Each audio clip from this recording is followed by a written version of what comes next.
Atenção! Vai começar agora uma teleaula de processos de fabricação do curso profissionalizante. Este módulo tem um total de 80 aulas. Hoje, você vai assistir à teleaula número 76. Bons estudos!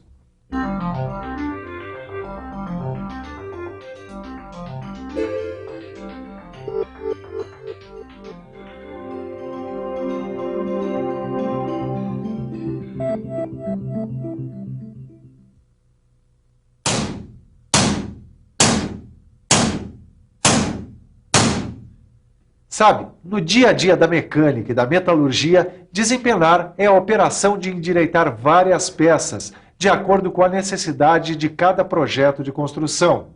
Bom, agora a forma como a gente vai desempenar, aí vai depender do material e do produto.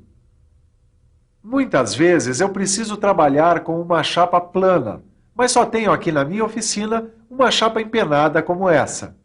Aí não tem problema, é só desempená-la com uma prensa, ou manualmente como eu estava fazendo. Esta é a operação que você vai aprender nesta teleaula. Com ela, você vai ter noções básicas dos tipos e processos de desempenamento e quando ele deve ser feito. E se você não quiser perder essa incrível técnica, não saia daí. Nossa teleaula já está começando.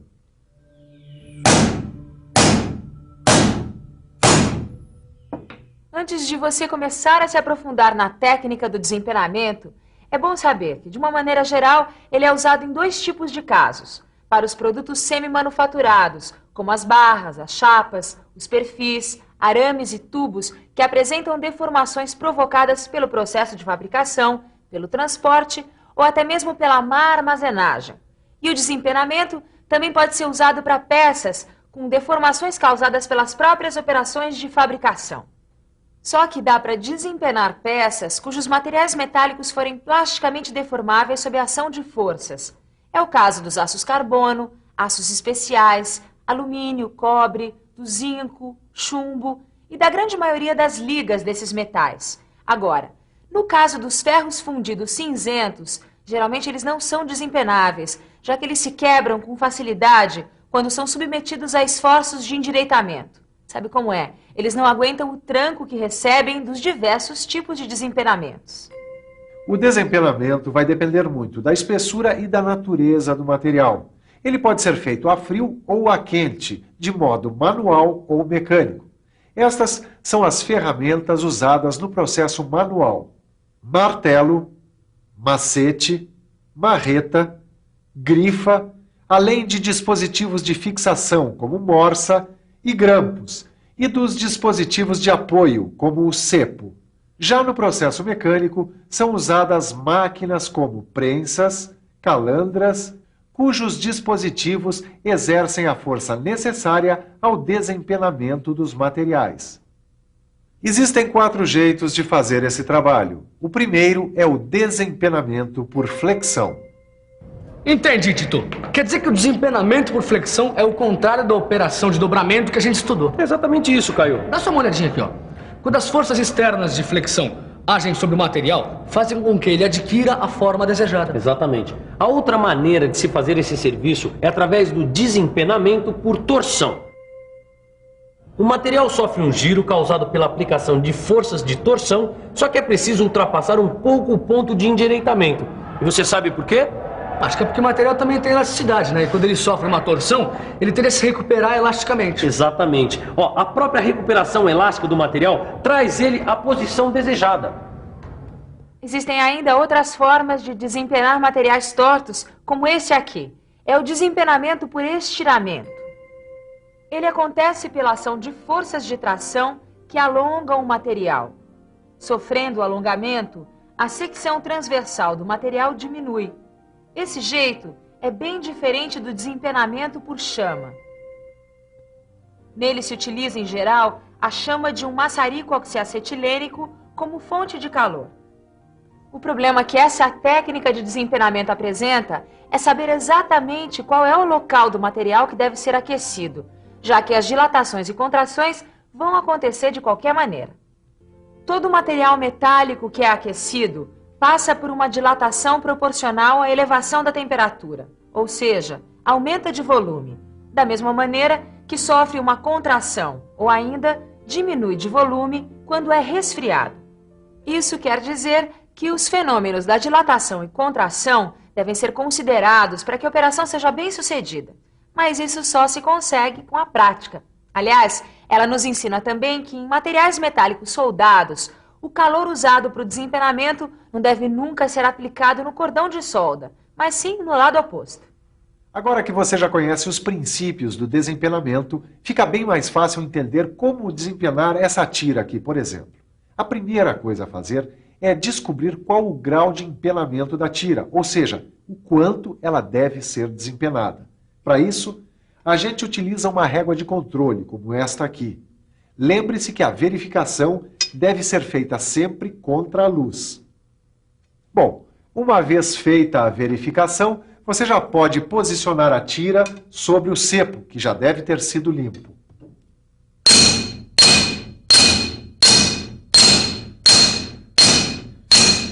As marteladas são dadas do centro da tira para as extremidades. Devem ser dadas no sentido do comprimento, com golpes de mesma intensidade, equidistantes entre si alternadamente, para a direita e para a esquerda. Depois dos golpes que você achou que eram necessários, é só verificar a planeza da tira e, se for o caso, repetir a martelagem. Dependendo do tipo de empenamento, da forma da peça e do grau de planeza desejado, você vai usar um dos tipos de martelagem. O primeiro deles é o da martelagem radial. Olha só, Tito, aqui está explicadinho como deve ser feita a martelagem radial. Parte-se do centro da saliência para as bordas da chapa. A cada passada, os golpes vão ficando mais próximos entre si. Ó, Caio, aqui estão explicando a martelagem paralela. Dá uma olhada só. Ela é feita em linhas paralelas, partindo-se da periferia para o centro da saliência. A intensidade das pancadas deve ser maior na periferia da saliência e diminuir à medida em que se aproxima do centro. Ainda tem mais um tipo de martelagem, que é a martelagem concêntrica, Tito. Ela é feita batendo-se o martelo do centro para a periferia da saliência abaulada. As pancadas descrevem trajetórias circulares crescentes. O sistema de desempenamento também pode ser realizado por chama. É um método que se usa no caso de deformações que aparecem principalmente em construções soldadas. Todas as soldas, quando se resfriam, produzem contrações na própria união adjacente. E essas contrações provocam deformações e ondulações na chapa, mesmo estando a grandes distâncias do cordão de solda. Mas as deformações também podem ser provocadas por tensões térmicas, como, por exemplo, no momento de se laminar ou fazer um corte térmico. Só que, na maioria dos casos, a necessidade do desempenamento depende da maneira como a soldagem foi feita. As distorções aparecem de forma mais clara, principalmente nas superfícies pintadas ou esmaltadas. Quanto a mim, eu só posso dizer que o desempenamento por chama é um método muito cômodo e que, em geral, ele dispensa o uso de outros equipamentos, é claro, além desse velho e bom maçarico de aquecimento. Esse método se baseia no princípio de utilizar uma chama o mais quente possível de acetileno e oxigênio, e que essa chama deve aquecer no menor tempo possível uma parte limitada de uma chapa, a mais ou menos 600 graus Celsius. Para você entender melhor o desempenamento por chama, acompanhe a seguinte experiência. Colocando essa barra de aço bem justinha nesse dispositivo, aplicamos uma chama localizada. As partes aquecidas ficam tensionadas, dilatando-se. Mas essa expansão é limitada pelas partes frias ao redor e por esse dispositivo. Agora, resfriando a barra, observamos a contração do material. A barra, que antes estava justinha, agora entra e sai com a maior facilidade.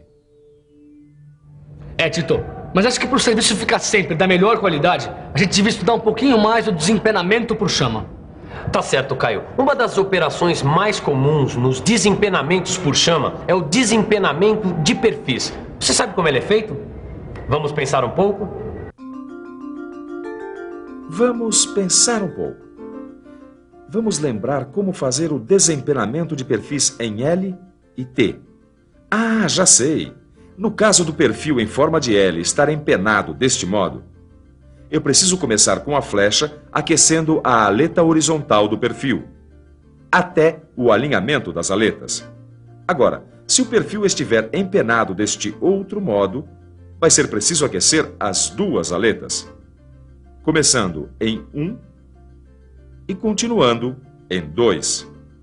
Bom, no caso do perfil em forma de T apresentar este tipo de empenamento, eu aqueço somente a aleta horizontal, obtendo assim o desempenamento do perfil.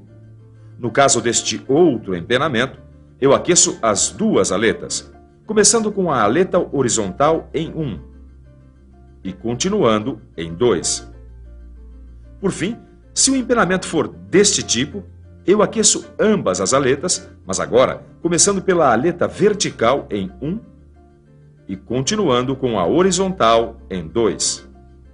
No seu livro de estudos, você encontra a representação esquemática do desempenamento de perfis em I, como esse aqui, e em U, como esse outro.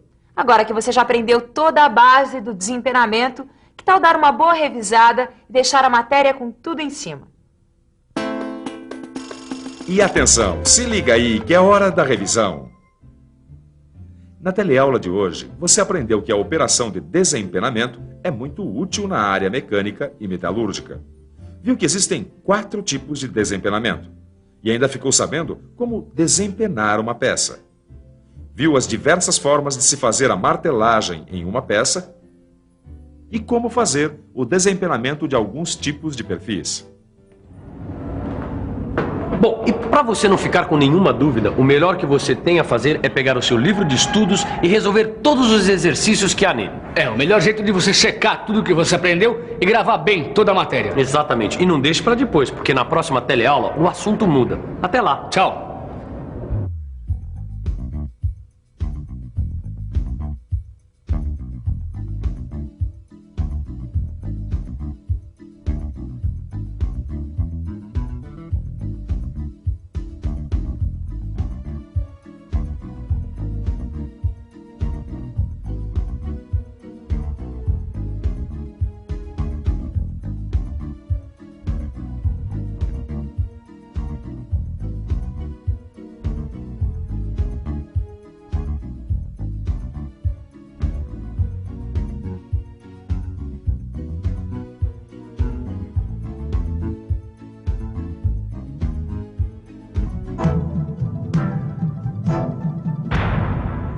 Telecurso 2000, um programa de educação do Sistema Fiesp e da Fundação Roberto Marinho.